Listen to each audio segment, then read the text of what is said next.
Hi ice, இன்னைக்கு நம்ம ஒரு சூப்பரான மூவி பார்க்க போகிறோம். வாங்க டிலே பண்ணாமல் ஸ்டோரிக்குள்ளே போயிடலாம். ஸ்டார்டிங்கில் நம்மளோட ஹீரோயின் ஜியாவை காமிக்கிறாங்க. அவள் அப்போ தான் ஜெயிலேருந்து வெளியே வரா. அப்போ அங்கே போலீஸ் வந்து சொல்கிறாங்க, இதுக்கப்புறமாச்சு நீ ஒரு நல்ல வாழ்க்கையை வாழுன்னு சொல்லிட்டு. அப்போ தான் அவள் தன்னோட ஸ்டோரியை சொல்கிறா.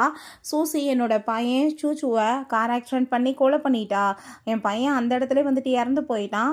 கோர்ட்லேயுமே கேஸ் வந்துச்சு அப்படின்றத அவள் சொல்கிறா. ஸோ அங்கே என் பையனை வந்துட்டு இவள் கொலை பண்ணிட்டா, நீங்கள் தண்டனை கொடுக்கணும்னு சொல்லிட்டு ஹீரோயின் கோவப்படும் போது அந்த சூசியோட லாயராக வந்து உட்கார்றதே நம்ம ஹீரோயினோட ஹஸ்பண்ட் ஷென் தான். இவன் வேணுக்குனே தான் என்னோட பிள்ளைய வந்துட்டு கொலை பண்ணிட்டு சூசி மேலே பழி போடுறான்னு சொல்லிட்டு அவங்க ப்ரூவ் பண்ணி ஹீரோயினுக்கு 4 இயர்ஸ் தண்டனை வாங்கி கொடுத்துருக்கான். ஸோ நம்ம ஹீரோயின் இப்படி எனக்கு ஷென் வந்து துரோகம் பண்ணுவான்னு எதிர்பார்க்கலன்னு சொல்லிட்டு அவள் ரொம்பவே ஃபீல் பண்ணிட்டு அங்கே வீட்டுக்கு போயிட்டுருக்கா. அப்போ அங்கே வீட்டில் பார்த்தா அந்த ஷென் சூசியா அவங்களோட பையனுக்கு அங்கே வந்து பர்த்டே செலிப்ரேட் பண்ணிட்டு ரொம்பவே ஹாப்பி ஆகிட்டு இருக்காங்க. ஹீரோயினுக்கு அதை பார்த்துட்டு அவ்வளோ பெரிய ஷாக் ஆகிட்டு இருக்கா. அப்போ அங்கே அந்த சூசி கேட்குறா, உன்னோட பொண்டாட்டி இன்னைக்கு தாப்பா ஜெயிலேருந்து ரிலீஸ் ஆகி வரா, அவள் வீட்டுக்கு வந்து எதுவும் பிரச்சனை பண்ணிட மாட்டாளான்னு சொன்னதும் அவளுக்கு வீட்டோட பாதை கூட மறந்து போயிருக்கோம், நீ ஒன்றும் வந்து கவலைப்படாதான்னு சொல்லும் போது ஹீரோயின் ரொம்பவே கோவமாயிட்டு, ஒன்று மாதிரி ஒரு கேவலமான ஒரு ஜென்மத்தை நான் பார்க்கவே இல்லை, நீ என்ன தைரியம் தான் இப்படிலாம் கேவலமாக பிஹேவ் பண்ணியிருப்பான்னு சொல்லிட்டு அவள் ரொம்ப கோவப்படுறா. நீ வந்து பொய்யா பழிய போட்டு என்ன ஜெயிலில் தூக்கி போட்டிருக்கன்னு சொன்னதுமே அதை கேட்டுட்டு, நான் வந்துட்டு ஒன்றும் பொய்யா பழி சொல்லலை, நீ தான் வந்துட்டு பிள்ளைய கொலை பண்ண, சூசி எதுவும் பண்ணலைன்னு சொன்னதும் பிள்ளை இறந்து போச்சு, அந்த கஷ்டம் உனக்கு கொஞ்சம் கூட கிடையாதுல்ல, நீ இவளோட சேர்ந்து ரொம்ப ஹாப்பியாக செலிப்ரேட் பண்ணிட்டு இருக்கீல, நீ வந்துட்டு என்ன மாதிரி ஒரு ஜென்மோன்னு சொல்லிட்டு அவள் ரொம்பவே கோவப்படுறா.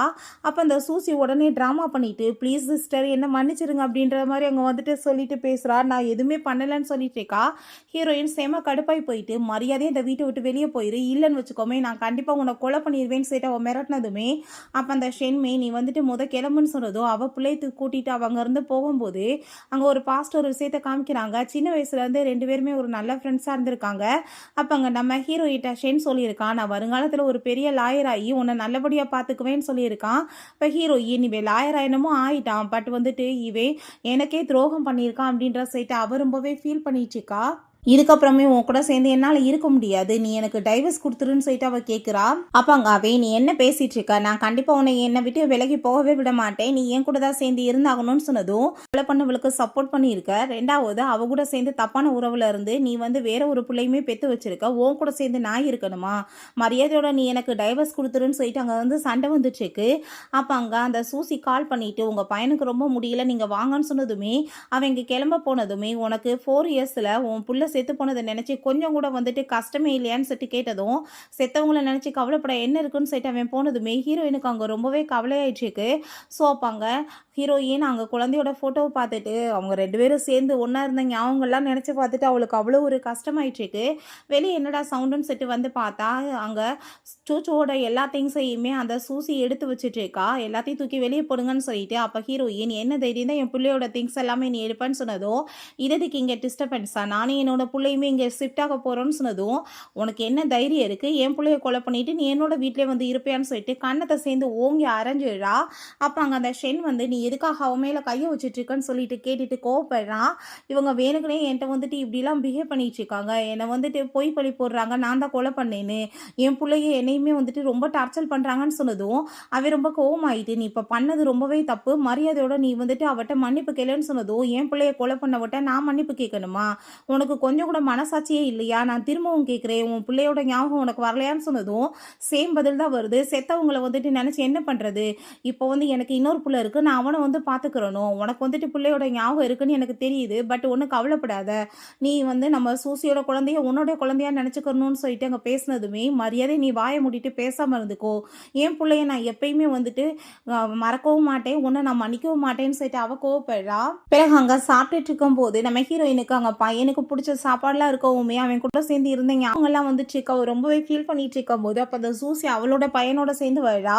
நீ வந்துட்டு பேசாமல் விட்டா விலகே இருக்கணும், இவ தன்னோட பிள்ளைய கொலை பண்ணவன்னு சொன்னதும் ஹீரோயினுக்கு ஆயிட்டு வாயை முடிட்டு மரியாதையோட பேசாமல் இருந்துக்கோ, என் பிள்ளைய கொலை பண்ணிட்டு கடைசியில் நீ ஏன் மேலே பழிய போட்டுட்டு இருக்கேன்னு சொல்லிட்டு அங்கே வந்து சண்டை வந்துட்டு இருக்கு.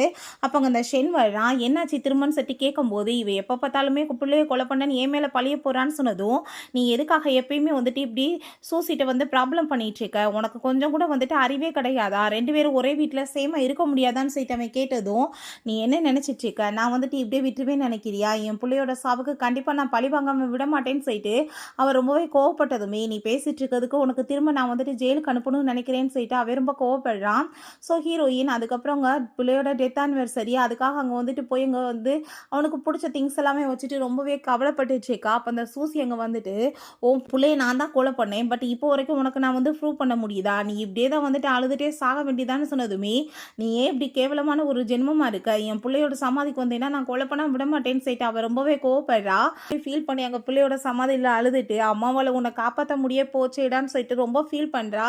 பிறகு அங்கே வீட்டுக்கு வந்தா அந்த ஷென், நீ எங்கே போனா? நான் உன்னை நினச்சி எவ்வளோ கவலையாயிட்டேன்னு தெரியுமா? கான்டாக்ட் பண்ண ட்ரை பண்ணேன்னு சொன்னதும், பிள்ளையோட டெத் ஆனிவர்சரி உனக்கு அது கூட ஞாபகம் இல்லையான்னு சொன்னதுமே, செத்துப்பவங்களை நினச்சி நீ எத்தனை நாளைக்கு ஃபீல் பண்ணிட்டு இருப்ப? இருப்பவங்களை நினச்சி நீ வந்துட்டு சந்தோஷமா இரு அப்படின்ற சொன்னதும், நான் இப்படியே விட மாட்டேன்னான்னு சொல்லிட்டு அவங்க ஒரு லாயர்கிட்ட கால் பண்ணி கேஸை ரீஓப்பன் பண்ணணும்னு சொல்கிறா.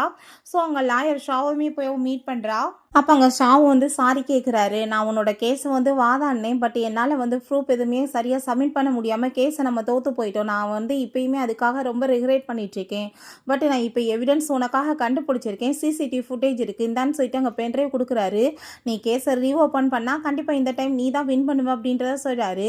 ஹீரோயின் வீட்டுக்கு வந்ததுமே அப்பாங்க அந்த சூசி அந்த பென்ட்ரைவை பிடுங்கிட்டு இவ திரும்பவுமே அவங்க லாயர் ஷாவை போய் மீட் பண்ண போயிருக்கான்னு சொல்லிட்டு அந்த ஷென்ட்டை சொன்னதுமே, நீ எதுக்காக கேஸை ரீஓப்பன் பண்ணணும்னு சொல்லிட்டு இருக்கா? உனக்கு என்ன புத்தி வராதான்னு சொல்லி கேட்கும்போது, நீ ஏன் இப்படி மனசாட்சி இல்லாமல் பேசுகிற? உன்னோட பிள்ளை செத்து போயிருக்கான், ஆனால் உனக்கு அதை பற்றி கொஞ்சம் கூட கவலை இல்லையான்னு சொல்லி கேட்டதுமே, அது வந்துட்டு என்னோட பிள்ளை ஒன்றும் கிடையாது, உன்னோட ஃப்ரெண்டோட சேர்ந்து உனக்கு அஃபேர் இருந்துச்சுல்ல, அந்த குழந்தை தானே அது, அதனால தான் எனக்கு அந்த பையனை பார்த்தாலே பிடிக்காதுன்னு சொல்லிட்டு பேசினதும், ஹீரோயின் எப்படிப்பட்ட ஒரு மனுஷன் நீ? என் மேலே இவ்வளோ பெரிய வந்து ஒரு பழிய போடுவியா? ஒரு பக்கம் என் பிள்ளை செத்து போயிட்டான், ஒரு பக்கம் நீ இப்படியெல்லாம் பேசிட்டு இருக்கேன்னு சொன்னதும், நான் பழச எதையுமே கிளற விரும்பல, நீ சாகிற வரைக்கும் நிம்மதி எனக்கு தான் ஆசைப்படுறேன், நீ போய் வேலையை பாருன்னு சொல்லிட்டு அவன் பேசினதுமே, அதுக்கப்புறம் அந்த சூசி நம்ம ஹீரோயினை கழுத்தை பிடிச்சி அங்கே ஆளுங்களை வச்சு வெளியுமே தலை சொல்லிடுறா. அவளுக்கு அங்கே ரொம்பவே கவலையாகிட்டு, இதுக்கப்புறம் நான் உயிரோடு இருந்து என்ன பண்ண போகிறேன்? என் பிள்ளையும் செத்து போயிருச்சு, இவனுமே என்னை வந்துட்டு இப்படி சீப்பாக பேசிட்டான்னு சொல்லிட்டு அவங்க வந்துட்டு தன்னை ஹிட் பண்ணிக்க போகிறா. அப்போ அங்கே ஒரு காருமே வந்துட்டு இடிக்க வந்ததுமே வேமா வந்து அந்த ஷென் காப்பாற்றிட்டு, நீ எதுக்காக இப்படிலாம் பிரச்சனை பண்ணிட்டு இருக்க? இருக்கிற லைஃப்பை நிம்மதியாக வாழலான்னு சொன்னாலுமே ஏன் உனக்கு புரியாதான்னு சொல்லிட்டு அவன் ரொம்ப கோவப்படுறான். அப்போங்க நீ வந்து பேசின பேச்சுக்கு நான் எப்படி உயிரோடு இருக்கிறது அப்படின்ற சிட்டி கேட்கும்போது அவனுக்கு ஆஃபீஸ்லேருந்து கால் வந்துடுது. உடனே இவங்க மீட் பண்ணுறதுக்காக கிளம்பி போனதுமே அப்போ ஒரு விஷயம் காமிக்கிறாங்க. நம்ம ஹீரோயினோட ஃப்ரெண்டு ஜியாங் மீட் பண்ணுறதுக்காக வந்திருக்கான். எனக்கு கேன்சர் இருக்குது, நான் வந்து பொழைக்கிறதுக்கு சான்ஸ் ரொம்பவே கம்மின்னு சொல்லிட்டாங்க, நான் இப்போ அப்ராடுக்கு ட்ரீட்மெண்ட்டுக்காக கிளம்பி போகிறேன், நான் எப்பயுமே உன்னை ரொம்ப லவ் பண்ணிட்டு இருந்தேன், எனக்காக ஒரே ஒரு டைம் வந்து ஹக் பண்ண முடியுமான்னு சொல்லிட்டு அவன் கேட்டிருக்கான். ஸோ ஹீரோயின் ஹக் பண்ணும்போது தான் அந்த ஷென் வந்து இப்படி தப்பாக புரிஞ்சுட்டு நம்ம ஹீரோயினுக்கு அவனுக்கு அஃபேர் போயிட்டுருக்குன்னு சொல்லிட்டு அங்கே பேசியிருக்கான். இதுக்கப்புறமே உன் கூட சேர்ந்து நான் இருக்க போகிறது கிடையாதுன்னு சொல்லிட்டு வீட்டுக்கு போய் அவங்க லக்கேஜ் எல்லாமே பேக் பண்ணிட்டு இருக்கா. அப்போ அங்கே சில பர்சன் வந்து அவளை கிட்னாப் பண்ணி கூட்டிகிட்டு போயிடுறாங்க. யாரோட வேலைடான்னு பார்த்தா இந்த ஷென் தான் தூக்கிட்டு வர சொல்லியிருக்கான். நீ சூசியை என்னோட பிள்ளையுமே கிட்னாப் பண்ணியிருக்க, மரியாதை அவங்க எங்கே இருக்காங்கன்னு சொல்லுன்னு சொன்னதுமே, நான் ஏன் அப்படி பண்ண போகிறேன், நான் எதுவுமே பண்ணலைன்னு அவள் சொல்கிறா. அவன் ரொம்ப டார்ச்சர் பண்ணி அங்கே உண்மையை வந்துட்டு வர வைக்க ட்ரை பண்ணுறேன்னு சொல்லிட்டு அவளை அங்கே ரொம்ப கொடுமைப்படுத்திட்டு இருக்கான். இப்போ ஹீரோயின் இதுக்கப்புறமே நான் வந்து உயிரோடு இருக்க விரும்பலை, நான் வந்துட்டு பேசாமல் இந்த உலகத்தை விட்டு போகிறது தான் நல்லதுன்னு சொல்லிட்டு அவர் ரொம்பவே ஃபீல் பண்ணிட்டு இருக்கா. இவன் போயிட்டு இருக்கும் போதே இவனுக்கு ஒரு மாதிரி வித்தியாசமாக அங்கே ஃபீல் ஆகிட்டு இருக்கு. ஏன் எனக்கு இப்படி வந்து தோணிட்டு இருக்கு, ஒருவேளை ஜியாவை ஏதாச்சும் தப்பாக முடிவு எடுத்திருப்பாளோன்னு சொல்லிட்டு அவன் வேமா வீட்டுக்கு வந்து அங்கே தேடி பார்த்துட்டு இருக்கான். பட் ஹீரோயின் இல்லை, அங்கே ஒரு பாக்ஸில் வந்து அங்கே சில லெட்டர்ஸ்லாம் அவங்க எழுதியிருக்கா. உன்னோட புள்ள அது கிடையாதுன்னு சொல்லிட்டு நீ பேசிட்டு இருக்க, பட் அது உன்னோட புள்ள தான், எனக்குமே வந்து தப்பான தொடர்புக்குன்னு சொன்னேன், அவனுக்கு கேன்சர் வந்துருச்சு, அவன் ஃபைனலாக ஒரு ஹேக் கேட்டான், ஸோ அதனால் ஒரு ஃப்ரெண்டாக தான் நான் ஹேக் பண்ணேன், நீயா தப்பாக புரிஞ்சுட்டு நீ இப்படி என் மேலே அபாண்டமாக பழி சுமத்திட்டேன்னு சொல்லிட்டு எழுதியிருக்கா. என்னோட பிள்ளைக்கும் உனக்குமே நான் வந்து டிஎன்ஏ ரிப்போர்ட்டுமே எடுத்திருக்கேன், அந்த ரிப்போர்ட்டையுமே நான் அட்டாச் பண்ணியிருக்கேன், நீ பார்த்துக்கோ, நீ வந்து கடைசியில் உன் பிள்ளையே நீ வந்துட்டு சாவடிச்சு கடைசியில் அதுக்கு வந்து பழியத்துக்கு ஏ மேலே போட்டு வாழ்க்கையவே நரகமாக்கிட்ட, இதுக்கப்புறம் உன் கண்ணு முன்னாடியே நான் வரமாட்டேன்னு சொல்லிட்டு எழுதுனதுமே அவனுக்கு அதை கேட்டுட்டு ரொம்ப ஷாக் ஆகிட்டு, ஐயோ வாழ்க்கை ஃபுல்லாக நான் அவளை இழந்துட்டேனான்னு சொல்லிட்டு அழுகும்போது அவங்க அசிஸ்டன்ட் வந்துடுறாங்க. பாஸ் நீங்கள் சொன்ன மாதிரியே டிஎன்ஏ செக் பண்ணி பார்த்தாச்சு, சோச்சோ உங்களோட பையன்தான் அப்படின்றத சொல்லிட்டு கன்ஃபார்ம் பண்ணுறாரு. அதை கேட்டுட்டு அவனுக்கு இன்னுமே கவலையாயிடுச்சு. அதுக்கப்புறம் ஜியாங்கும் உங்கள் ஒய்ஃப்க்குமே வந்து ரிலேஷன்ஷிப் இருக்க மாதிரி ப்ரைவேட் போட்டோலாம் அனுப்பியிருந்தாங்கல்ல, அது எல்லாமே ஃபோட்டோஷாப் பண்ணியிருக்காங்க, அதுவுமே ப்ரூஃப் ஆயிடுச்சு பாஸ் அப்படின்ற சொன்னதும், ஐயோ நான் வந்துட்டு எவ்வளோ பெரிய மிஸ்டேக் பண்ணி என் பொண்டாட்டி பிள்ளை இழந்துட்டேன்னு சொல்லிட்டு அவன் பயங்கரமாக அங்கே கதறிட்டு இருக்கான். அப்போ அங்கே ஒரு பாஸ்டர் காமிக்கிறாங்க. அப்போ அங்கே கூப்பிட்டு பிளாக்மெயில் பண்ணியிருக்காரு. ஒழுங்கா நீ சூசியை மேரேஜ் பண்ணிக்கோ, இல்லைன்னா நான் சும்மா விட மாட்டேன்னு சொல்லிட்டு. ஸோ இவன் அங்கே வேற வழி இல்லாமல் அங்கே அந்த சூசியை மேரேஜ் பண்ணிட்டு அங்கே ஹீரோயினையுமே இவங்களோட பேச்சை கேட்டு தான் அங்கே ஜெயிலுக்குமே அனுப்பியிருக்கான். இதை நினச்சி அவன் அங்கே ரொம்பவே ரிகரேட் பண்ணிட்டு அங்கே ரொம்பவே ஃபீல் பண்ணிட்டு இருக்கான். என் பொண்டாட்டி மேலே கொஞ்சமாச்சும் நம்பிக்கை வச்சிருக்கணும்ல அப்படின்ற சைட்டு அவன் ரொம்பவே கவலைப்பட்டு அழுதுட்டு இருக்கும்போது அவங்க அப்பாட்ட சொல்கிறான், நான் எத்தனையோ டைம் அவனுக்கு கால் பண்ண ட்ரை பண்ணிட்டு இருக்கேன், பட் ஃபோனை பிக்கப் பண்ண மாட்டானேன்னு சொன்னதுமே, ஒன்றும் கவலைப்படாத, இதுக்கப்புறம் அந்த ஜியா அவள் சேர்த்து போயிட்டு அவனோட லைஃப்பில் இல்லை, உனக்கு எந்த பிரச்சனையுமே இருக்காதுன்னு சொல்லிட்டு இருக்காங்க. ஸோ இவன் அங்கே ரொம்ப கவலையாயிட்டு இருக்கும்போது அங்கே போலீஸ்லேருந்து கால் வந்துட்டுருக்கு. உங்கள் ஒய்ஃப் மலையிலேருந்து குளிச்சிருக்காங்க, பாடி கிடைக்க மாட்டேதுன்னு சொல்கிறாங்க. அதை கேட்டுட்டு அவன் கண்டிப்பாக அவள் அப்படி பண்ணியிருக்க மாட்டான்னு சொல்லிட்டு அழுகும்போது திரும்ப அங்கே கால் பண்ணிவிட்டு பாடியை தேடி கண்டுபிடிச்சாச்சு, நீங்கள் கன்ஃபார்ம் வாங்கன்னு சொல்லிட்டு கூப்பிட்டதுமே இவன் ரொம்பவே ஃபீல் பண்ணிட்டு அங்கே போகிறான். ஸோ டெட் பாடி கிடக்கவுமே இது கண்டிப்பாக என் பொண்டாட்டியாக இருக்காதுன்னு சொல்லும்போது இப்போ டாக்டர் சொல்கிறாங்க, இல்லை சார் டிஎன்ஏ டெஸ்ட் எடுத்தாச்சு, அவங்க உங்கள் பொண்டாட்டி தான் அப்படின்ற சொல்லிட்டு கன்ஃபார்ம் பண்ணதும் பயங்கரமாக அழுதுச்சேக்கான். அதை எப்படி அவன் என்னை விட்டுட்டு போவான்னு சொல்லிட்டு ரொம்பவே ஃபீல் பண்ணிச்சேக்கான். பிறகு அந்த அஸ்தியை எடுத்துகிட்டு அவங்க பையனோட சமாதிக்கு முன்னாடி போயிட்டு அவன் ரொம்பவே ஃபீல் பண்ணிகிட்ருக்கான். உன்னையும் உன்னோட அம்மாவையுமே நான் சரியாக பாதுகாக்க முடியாமல் போயிடுச்சு, இதுக்கப்புறம் நான் கண்டிப்பாக உங்களை விட்டுட்டு எங்கேயுமே போக மாட்டேன், இங்கேவே இருப்பேன் அப்படின்றத சொல்லிட்டு தன்னைத்தானே அங்கே குழியை தோண்டி புதைச்சிக்கோங்க போகிறான். அப்போ அவங்க அசிஸ்டன்ட் மிஸ்டர் ஷென் நீங்கள் என்ன பண்ணிகிட்ருக்கீங்க, செத்தவங்க பின்னாடியே போகணும்னு நினச்சா உலகமே இருக்காது, தயவு செஞ்சு நீங்கள் உங்களோட ரெஸ்பான்சிபிலிட்டியை நீங்கள் நிறைவேற்ற வேணாமா, இந்த மாதிரி பண்ணாதீங்கன்னு சொல்லிட்டு அங்கே சமாதானப்படுத்துகிறாரு. அப்போ அங்கே அவன் கண்டிப்பாக என் பொண்டாட்டி புள்ள செத்ததுக்கு காரணமானவங்கள நான் சும்மா விட மாட்டேன், அவங்கள கண்டிப்பாக நான் ரிவெஞ்ச் எடுப்பேன் அப்படின்றத சொல்கிறான். ஸோ பிறகு வீட்டுக்கு அங்கே வந்தால் அந்த சூசி அவங்க ஃப்ரெண்டுகிட்ட பேசிகிட்டு இருக்கா, இந்த ஜியா அவனோட லைஃப்ல இருந்து நிரந்தரமாக போயிட்டாப்பா, இதுக்கப்புறம் எனக்கு எந்த ஒரு பிரச்சனையுமே இல்லை, நான் ரொம்பவே லவ் பண்ணிட்டு இருந்தேன் அவனை, ஆனால் அவன் அவளை விடுறதுக்கு ரெடியாகவே இல்லை, அப்புறம் என்ன பண்ண முடியும், ஸோ பக்கா பிளான் பண்ணி நான் அவங்கள லைஃப்ல இருந்து பிரிச்சுட்டேன், அதுக்கப்புறம் அவன் வேற வழி இல்லாமல் என்ன மேரேஜ் பண்ணிக்கிட்டான், பட் கிராண்டாக கூடிய சீக்கிரம் நான் மேரேஜ் பண்ணணும்னு ஆசைப்படுறேன் அப்படின்றத சைட் அவள் பேசிகிட்டு இருக்கா. ஸோ இதுக்கப்புறம் எனக்கு எந்த பிரச்சனையுமே இல்லைன்னு சொல்லும்போது இவன் கோவத்தை கண்ட்ரோல் பண்ணிவிட்டு உள்ளே ரொம்ப அப்படியே சாப்பிட்டா, நான் உன்னை ரொம்ப மிஸ் பண்ணிட்டு இருந்தேன்னு சொல்லிட்டு அங்கே பேசினதுமே, நீங்கள் என்ன ஜியாவை மீட் பண்ணீங்களான்னு சொல்லிட்டு கேட்டதுமே அவள் மலையிலேருந்து குதிச்சு சேர்த்து போயிட்டா, இதுக்கப்புறம் நம்மளுக்கு நடுவில் எதுவுமே கிடையாது, சரி நம்ம ரொம்ப கிராண்டாக மேரேஜ் பண்ணிக்கலாமான்னு சொல்லிட்டு அவன் கேட்கும்போது அவளுமே ரொம்ப ஹாப்பி ஆகிட்டு, சரி ஓகே நம்ம நாளைக்கே போய் ட்ரெஸ் எல்லாமே பர்ச்சேஸ் பண்ணலான்னு சொல்கிறா. ஸோ அதே மாதிரி ட்ரெஸ் எல்லாமே இங்கே பர்ச்சேஸ் பண்ணிட்டு இருக்காங்க. ட்ரெஸ் ரொம்ப நல்லா இருக்கான்னு சொன்னதுமே இது பர்ஃபெக்டாக இருக்கும், நாளைக்கு வெட்டிங்க்கு இதை நீ போட்டுக்கோன்னு சொல்லவும் அவள் ரொம்பவே ஹாப்பியாகிடுச்சேக்கா. பிறகு அங்கே வெட்டிங்காக அவங்க அப்பாவோட சேர்ந்து அங்கே உள்ளே என்ட்ரு ஆகும்போது ஒரு வீடியோ ப்ளே பண்ணி விடுறாங்க. இவ குழந்தைய ஆக்சிடென்ட் பண்ணிவிட்டு, அப்பா நான் ஜியாவோட பிள்ளைய கொலை பண்ணிட்டேன், ப்ளீஸ் என்னை காப்பாற்றுங்கன்னு சொன்ன வீடியோ தான். அதை பார்த்துட்டு அந்த ஆள் ஷாக் ஆகி போயிட்டு, இது கண்டிப்பாக ஃபேக் தான், இவங்க எடிட் பண்ணியிருக்காங்க, என் பொண்ணை பழி கொடுக்க பார்க்குறாங்கன்னு சொல்லிட்டு அந்த ஆள் ஒரு ட்ராமா பண்ணுறாரு. அப்போ அங்கே ஷாவ் வந்துடுறாரு, இது உண்மையா இல்லையான்னு சொல்லிட்டு நம்ம எக்ஸ்போர்ட்டை கூப்பிட்டா அவங்க கன்ஃபார்ம் பண்ண போகிறாங்க அப்படின்றத சொன்னதும் அதை கேட்டுட்டு அவங்களுக்கு ரொம்ப ஷாக் ஆகிடுச்சுக்க. அப்போங்க அவனோட கையை பிடிச்சிட்டு, ப்ளீஸ் நீ ஏதாச்சும் பேசு, ஏன் வாயை திறந்து பேச மாட்டேன் அப்படின்ற சொல்லிட்டு கிட்ட அவள் கெஞ்சிச்சேக்கா. அப்போ அவன் ரொம்ப கோவமாயிட்டு பிடிச்சி தள்ளி விட்டுட்டு இன்னொரு வீடியோமே ப்ளே பண்ண சொல்கிறான்.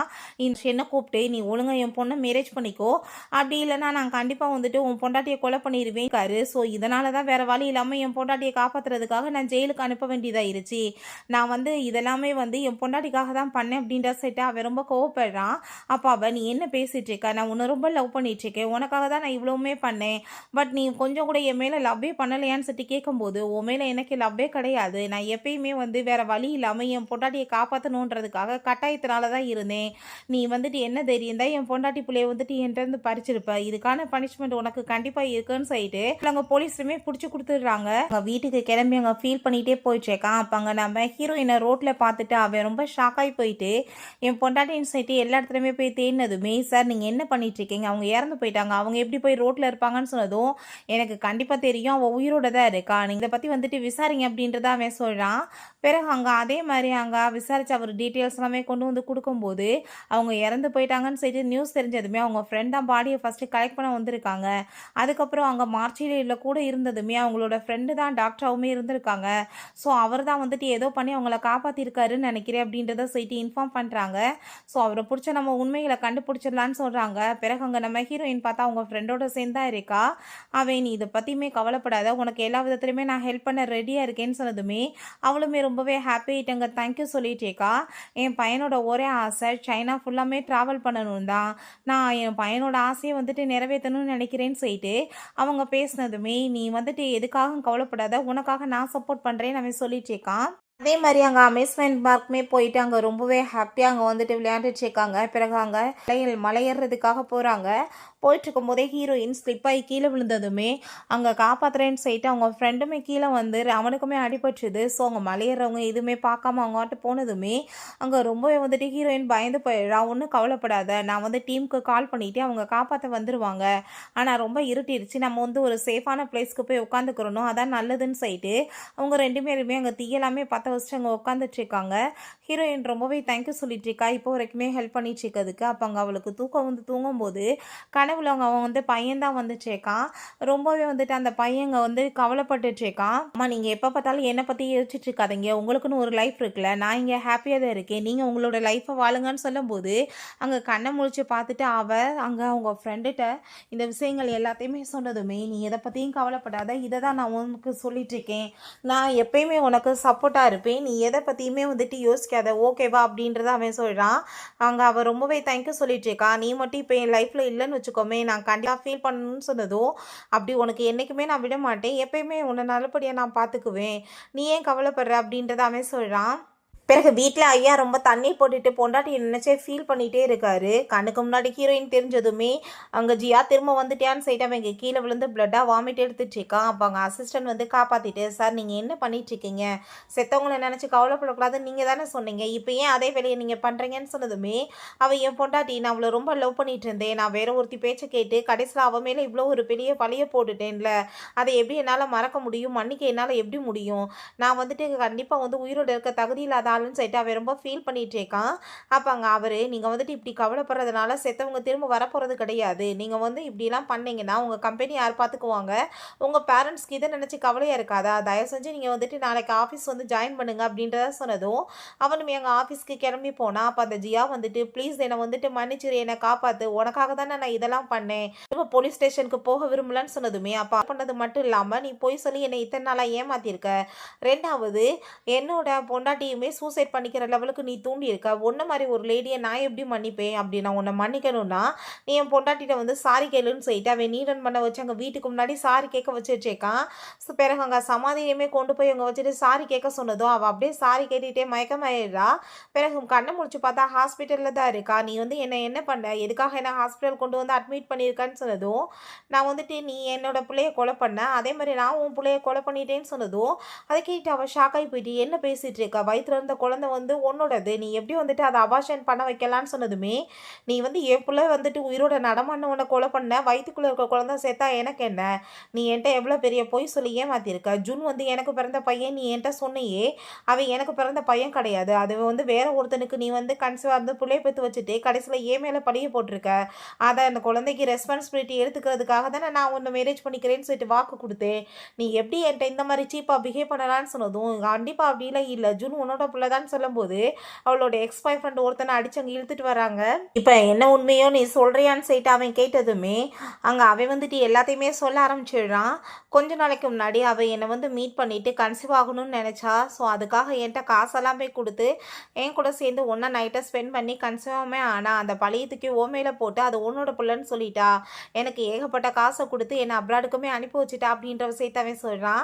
அதை கேட்டுட்டு நீ எதுக்காக இப்படி போய் சொல்லிட்டு இருக்கன்னு சொல்லிட்டு அவனை அடிக்க வரும்போது தயவு செஞ்சு என்னை வந்துட்டு நீ மன்னிச்சிரு, இதுக்கப்புறம் என்னால் போய் சொல்ல முடியாது, ஏன்னா நான் வந்து உண்மையை தான் சொல்லிட்டு இருக்கேன், நீ வந்துட்டு என்னை எந்த உண்மையும் வரக்கூடாதுன்னு தான் வெளியே அனுப்பி விட்டேன், பட் நான் என்ன பண்ண முடியும், அவள் எப்படியே தேடி கண்டுபிடிச்சி வந்துட்டு உண்மையை வர வச்சுட்டான் அப்படின்றத சொன்னதும் அதெல்லாம் உண்மை இல்லைன்னு சொன்னதும் அங்கே டிஎன்ஏ எடுத்து பார்த்ததில் கன்ஃபார்ம் ஆயிடுச்சு, இதுக்கப்புறமே நீ போய் சொல்லாதான்னு சொல்கிறாங்க.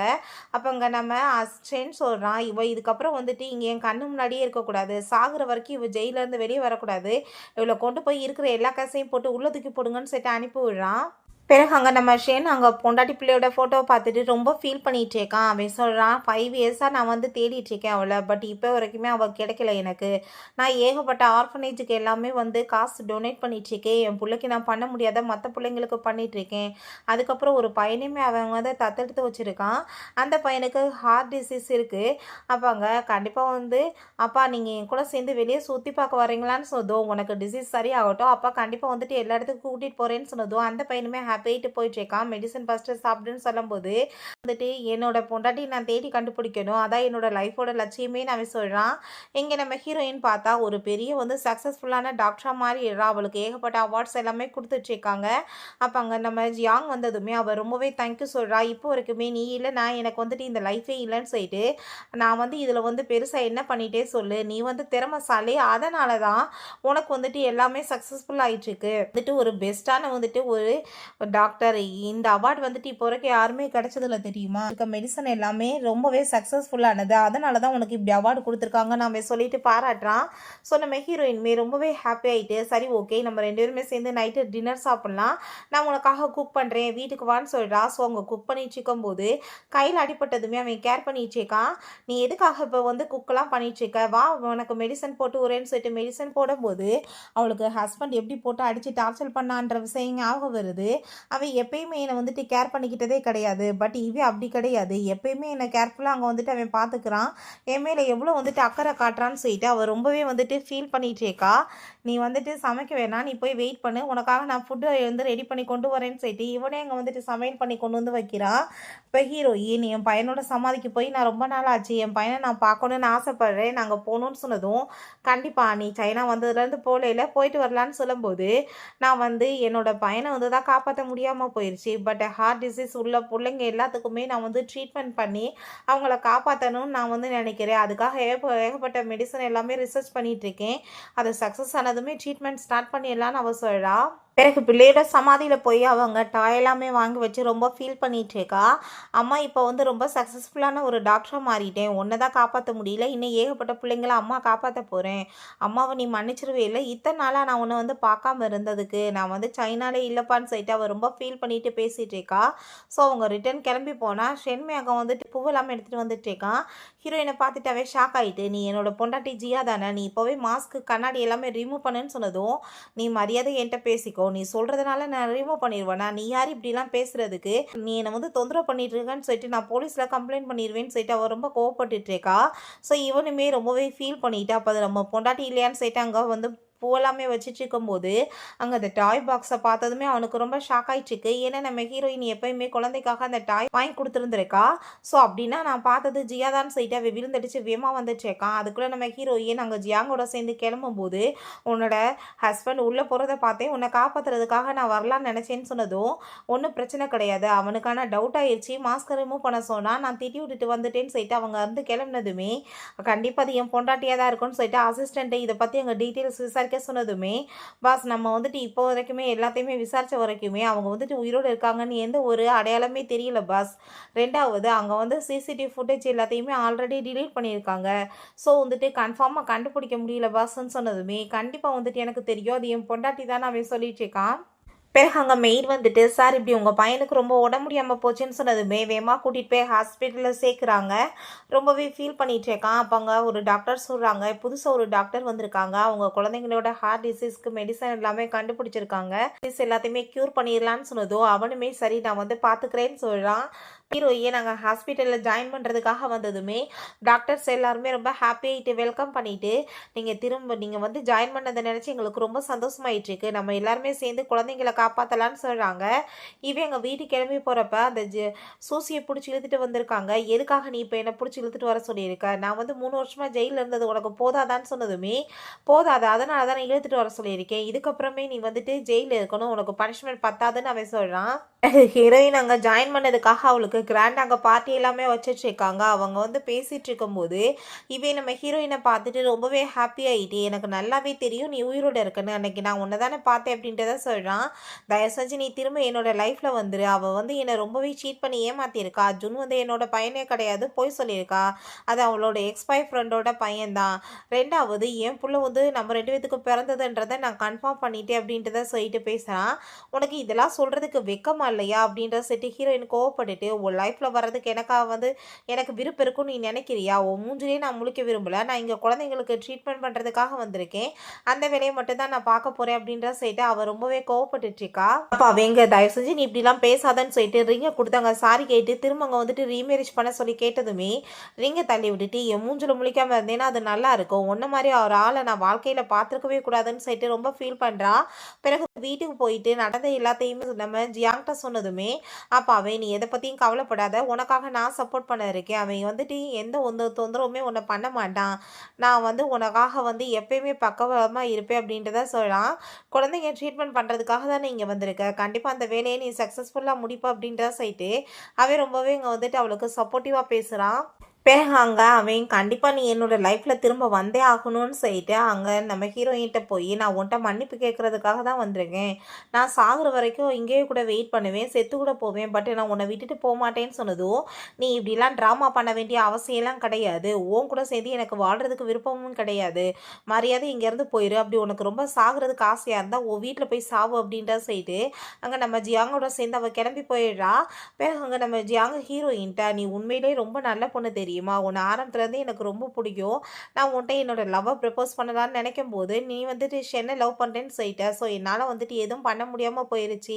திரும்ப நான் வந்துட்டு பொழைப்பனான்னு தெரியாமல் இருந்தப்ப எனக்கு கடவுள் திரும்ப ஒரு ஆப்பர்ச்சுனிட்டி கொடுத்துருக்காரு. நீ இப்போ சிங்கிள் ஆகிட்ட, நீ வந்துட்டு என்னோட லவ்வை ஏற்றுக்கிறியா, நம்ம 2 பேரும் சேர்ந்து மேரேஜ் பண்ணிக்கலாமான்னு சொன்னதும், கண்டிப்பாக என்னால் இன்னொரு டைம் இன்னொரு ரிலேஷன்ஷிப்பில் வரதுக்கு முடியாதுப்பா அப்படின்ற செட் அவள் ரொம்ப ஃபீல் பண்ணதும், நீ இப்போ எனக்கு உடனே பதில் சொல்லணும்னு அவசியம் கிடையாது, நீ யோசிச்சு மட்டும் முடிவு சொல்லு, ஆனால் நீ என்னை வேணான்னு மட்டும் சொல்லாதன்னு சொல்லிட்டு அவன் கேட்கும்போது, அப்போ ஹீரோயின் நீ உண்மையிலே ரொம்ப நல்ல மனுஷன், உனக்கு இன்னொரு வாய்ப்பு கொடுத்தா அது தப்பாக போகாதுன்னு சொல்லிட்டு இருக்கா. ஸோ அதை கேட்டுட்டு அவன் ரொம்பவே ஹாப்பி ஆகிட்டு அவளை போய் ஹக் பண்ணிக்கிறான். பிறகு அங்கே அந்த சென்னை ஹாஸ்பிட்டலில் தான் காமிக்கிறாங்க. அவனுக்கு ரொம்ப உடம்பு முடியாமல் அங்கே அட்மிட் ஆகியிருக்கான். பட் இருந்தாலுமே நான் அவட்ட வந்து மன்னிப்பு கேட்டே ஆகணும்னு சொல்லிட்டு அவன் பேசிகிட்டு இருக்கும்போது ஹீரோயின் அவனும் சேர்ந்துருக்க ஃபோட்டோவை பார்த்துட்டு நான் இப்போவே அவட்ட போய் பேசணும்னு சொல்லிட்டு வீட்டுக்கு போயிட்டு ஹீரோயின்ட்ட மீட் பண்ண அங்கே ட்ரை பண்ணுறான். பட் அவள் இக்னோர் பண்ணிவிட்டு அவள் பாட்டு அங்கே உள்ளே போயிடுறா. நீ வந்துட்டு என்னை மன்னிக்கிற வரைக்கும் நான் மாட்டேன்னு சொல்லிட்டு அவன் நீலன் பண்ணிட்டு இருந்தா. பெரிய மழையாக பெஞ்சிட்ருக்கு. அப்போ அங்கே நம்ம ஜியாங் சொல்கிறான், இன்னுமே அவள் வெளியே தான்ப்பா இருக்கான்னு சொன்னதோ, அவனை பற்றி எனக்கு எந்த கவலையும் இல்லை, அவள் எப்படியாச்சும் போய் தொலையட்டும் அப்படின்றத சொல்லிட்டு அவள் பேசிடுறா. நெக்ஸ்ட் டே அவங்க 2 பேரும் கிளம்பி திரும்ப ரிட்டர்ன் வந்தாலுமே அவன் அங்கேயே இருக்கான். பட் ஹீரோயின் கண்டுக்கவே இல்லை. அவள் பாட்டு அங்கேருந்து நம்ம ஜியாங்கோட சேர்ந்து கிளம்பி போனதுமே அப்போ அங்கே அசிஸ்டன்ட் வந்து, சார் நீங்கள் என்ன பண்ணிட்டு இருக்கீங்க, வாங்க ஹாஸ்பிட்டல்னு சொன்னதும், அவன் என்னை மன்னிக்கிற வரைக்கும் நான் வரமாட்டேன்னு சொல்லும் போதே அவன் மயக்கமாயிடுறான். ஹாஸ்பிட்டலில் கொண்டு போய் சேர்த்துருந்தா. அப்போ அங்கே அந்த அடாப்டட் பையன் வந்துட்டு ரொம்பவே ஃபீல் பண்ணிட்டு பார்த்துட்டு இருக்கான். அப்போ அவருக்கு என்னாச்சுன்னு சொல்லுது, ஒன்றும் கவலைப்படாத அவர் சரியாயிருவாருன்னு சொல்லும்போது அங்கே கையில் வந்து நம்ம ஹீரோயினோட ஃபோட்டோ இருக்கிறத பார்த்துட்டு அந்த பையன் ஹீரோயினை மீட் பண்ணுறதுக்காக போயிடுறான். அந்த பையனை பார்த்ததுமே ஹீரோயினுக்கு அவளோட பிள்ளையோட ஞாபகம் வந்துட்டு அவள் ரொம்பவே கவலைப்படுறா. அப்போ அங்கே தயவு செஞ்சு நீங்கள் வந்து எங்கள் அப்பா கூட சேர்ந்து வந்துடுங்க, ஏன்னா நீங்கள் போனதுலேருந்து அவர் உங்களை நினச்சி ரொம்பவே ஃபீல் பண்ணிட்டுருக்காரு, 5 இயர்ஸாக உங்களை பற்றியே யோசிச்சுட்ருக்காரு, உங்களவே வந்து தேடிட்டு கவலைப்படுறாருன்னு சொல்லிட்டு இருக்கான். அப்போ அங்கே ரிப்போர்ட் கொண்டு வந்து கொடுக்குறாங்க, இப்படி உங்களுக்கு லங் கேன்சர் வந்துருச்சுன்னு. அதை கேட்டுட்டு அவனுக்கு அவ்வளோ பெரிய ஷாக் ஆகிட்டுருக்கு. அப்போ அங்கே நர்ஸ் வந்து இப்படி உங்கள் பையனை வந்துட்டு காணும், வார்டிலேருந்து அவன் எங்கே போனான்னு தெரியலன்னு சொல்லிட்டு அவங்க பயந்து அழுது போய் பேசினதுமே, ஐயோ என் பிள்ளை எங்கே போனான்னு சொல்லிட்டு இவன் தேடிட்டு வந்தான். நம்ம ஹீரோயின்ட்ட அந்த பையன் பேசிகிட்டு இருக்கான், நீங்கள் வந்துட்டு குழந்தைய வந்து ஒரு ரூமுக்கு கூட்டிகிட்டு போங்கன்னு சொல்லிட்டு அவன் ஹீரோயின்ட்ட திரும்ப கெஞ்சிட்டு இருக்கான். தயவு செஞ்சு எனக்கு இன்னொரு வாய்ப்பு கொடு, என் கூட வந்துருன்னு சொல்லிட்டு கேட்டதும், நம்ம 2 பேருக்கு நடுவில் இதுக்கப்புறம் எதுவுமே ஒத்து வராது, நீ என்னை நிம்மதியாக இருக்க விடுன்னு சொல்லிட்டு அவன் ரொம்ப கோவப்படுறா. இதை நினச்சி அவன் ரொம்ப ஃபீல் பண்ணிட்டு ட்ரிங்க் பண்ணிட்டு இருக்கான். ஸோ ஃபைனலாக அவனுக்கு ரியலைஸுமே ஆயிடுது, கண்டிப்பாக அவன் நம்மளை மன்னிக்க மாட்டா, ஏற்றுக்கவும் மாட்டான்னு சொல்லிட்டு நம்ம ஹீரோயின்ட்ட நெக்ஸ்ட் டைம் வந்து மீட் பண்ணிவிட்டு, நீ தயவு செஞ்சு எனக்கு வந்து ஒரே ஒரு ஹெல்ப் மட்டும் பண்ணு அப்படின்றத சொல்கிறான். நான் உனக்கு டைவர்ஸ் கொடுக்குறேன்னு சொல்லிட்டு டைவர்ஸ் அக்ரிமெண்ட்டையுமே எங்கள் கையில் கொடுத்துட்றான்.